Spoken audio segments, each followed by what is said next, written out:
నమస్కారం.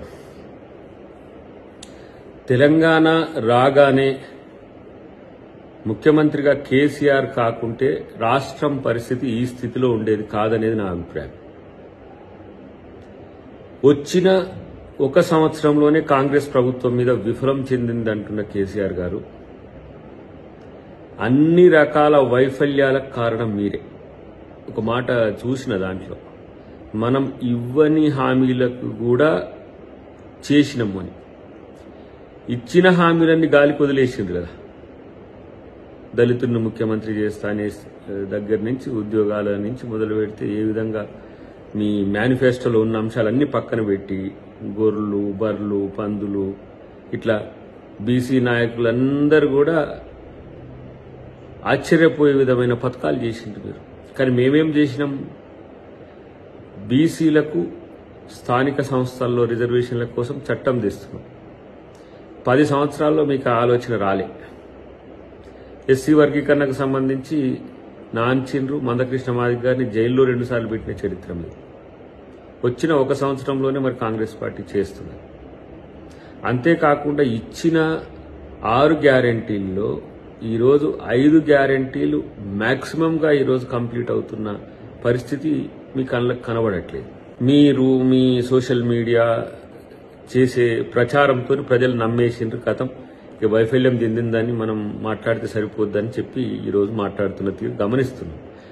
సరే, మాస్టర్ కొరకు లేకపోతే సభకు రావట్లేరని అందరూ విమర్శ చేస్తుండ్రు కాబట్టి వచ్చిపోతారేమో, ఒక 2 రోజులు వచ్చిపోతారేమో. నేనంటున్నా, ఈరోజు మీరు విపక్ష నాయకునిగా సంపూర్ణ ఫెయిల్ అయిపోయింది. మీరు అవుట్ సోర్సింగ్కి ఇచ్చిన మీ కొడుకు, మీ అల్లుడు వాళ్ళు కూడా కళ్ళు తెల్లబడ్డాయి.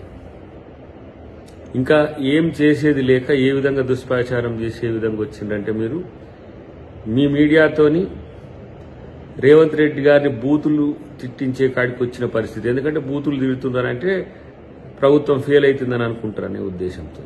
కానీ వ్యవస్థలన్నింటినీ విధ్వంసం చేసి ఆర్థిక వ్యవస్థను పూర్తిగా గాలి కొదిలేసి ఇలా మీరు కట్టిన ప్రాజెక్టులతో సుక్క నీళ్లు రావట్లేవా? మళ్ళీ మేము మొత్తం ప్రాజెక్టులతో నీళ్లు ఇచ్చినామంటే ఒక్క చుక్క నీళ్లు కాళేశ్వరం నుంచి 1,00,000 కోట్ల పైచిలకు మీరు పెట్టుబడి పెడుతుంది. దానికి ఆ 1,00,000 కోట్లే ఉంటే చిన్న మధ్యతర నీటిపారుదలకు సంబంధించి మనం చేసుకుంటే ఇవాళ లక్షల ఎకరాలకు నీళ్లు వచ్చేవి. కాబట్టి మీరు చెప్పే మాటలు ప్రజలు నమ్ముతారు అనుకోవడం అనేది మీకు ఏ విధంగా అనిపిస్తుందో కానీ ప్రజలు మిమ్మల్ని పట్టించుకోరనే విషయాన్ని గుర్తుపెట్టుకోండి. ప్రతిపక్ష నాయకుడు ఫెయిల్ అవడమే కాకుండా ప్రతిపక్షమే ఫెయిల్ అయిన ఈ పరిస్థితుల్లో మీరు దిద్దుబాటు చర్యలకు దిగినా ప్రజలు నమ్మే స్థితిలో లేరు. ఇలా ఏం అడుగుతారు? మీరు వచ్చి ఇండ్లు కట్టేయలేదంటే 10 సంవత్సరాలు ఏం చేసిరని మిమ్మల్ని అడగరా? ఉద్యోగాలు ఇవ్వలేదంటే ఉద్యోగాలు ఎందుకు ఇవ్వలేదు 10 సంవత్సరాలు మిమ్మల్ని అడగరా? ఇలా నిధులకు సంబంధించిన అంశం వస్తే 7 లక్షల కోట్ల రూపాయలు అప్పులు చేసిండ్రు 10 సంవత్సరాల్లో. సగటున ఏ విధంగా మీ అప్పుల రేంజ్ ఉందో చూసుకోండి. కనీసం ఉద్యోగులకు జీతాలు ఇచ్చే పరిస్థితిలో కూడా లేని ప్రభుత్వం ఆ రోజు ఉంది. ఈరోజు ఏ విధంగా ఉద్యోగులకు నెలకు 1వ తారీఖు ఎట్లా వస్తుందో చూసుకోండి. ఇదంతా పక్కన పెడితే ఇంకా తెలంగాణలో బీఆర్ఎస్ /టీఆర్ఎస్ బతికి ఉంటుంది అని అనుకోవడం అనేది విడ్డూరమే. మీరు మీ పార్టీ పేరులో నుంచే తెలంగాణ అనే పదం తొలగించిన తర్వాత ఏ మొహం పెట్టుకొని ఇంకా మీరు తెలంగాణ అస్తిత్వం గురించి మాట్లాడతారు? తెలంగాణ ఈరోజు కాంగ్రెస్ ఇచ్చింది. తెలంగాణ కాంగ్రెస్ డెవలప్ చేస్తున్నది. ఇప్పుడు ప్రజాస్వామిక వాతావరణం ఉంది. ప్రశ్నించే గొంతులు ప్రశ్నిస్తున్నాయి, విమర్శించే గొంతులు విమర్శిస్తున్నాయి. వాటికి సంబంధించి ప్రభుత్వం స్పందిస్తున్నది. ప్రజలు కూడా సంతోషంగా ఉన్న క్రమంలో మీరొచ్చి ఇంకా ఉన్న కల్చర్ను మరీ నాశనం చేసే స్థితికి తేకండి అనేదే మేము చెప్తున్నాం మీకు. మీరే కాదు, మీ శిష్యులు కూడా అంటున్నారు. ఏమని?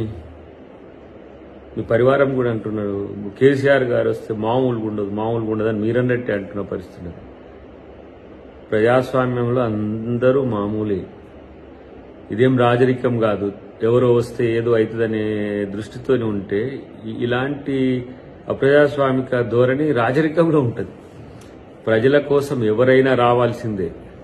ప్రతిపక్ష నాయకునిగా రావాల్సిందే.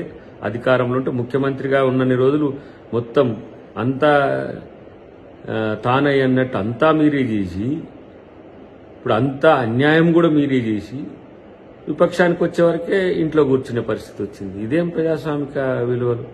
కాబట్టి ఇవాళ అధికార పక్షం చాలా జాగరూకతతో ప్రజా కోణం నుంచి ప్రజల ఆలోచనలకు రూపమిచ్చే విధంగా ఇలా ముఖ్యమంత్రి గారు ఇలా ఈ రాష్ట్రంలోనే కాదు 29 రాష్ట్రాల్లో ఒక మంచి పేరున్న నాయకునిగా తెచ్చుకుంటున్నాడు. చూడండి, బీజేపీయేతర ప్రభుత్వాల్లో ఇవాళ అత్యంత క్వాలిటేటివ్ అడ్మినిస్ట్రేషన్ ఇస్తున్నది తెలంగాణ ప్రభుత్వం, రేవంత్ రెడ్డి గారు.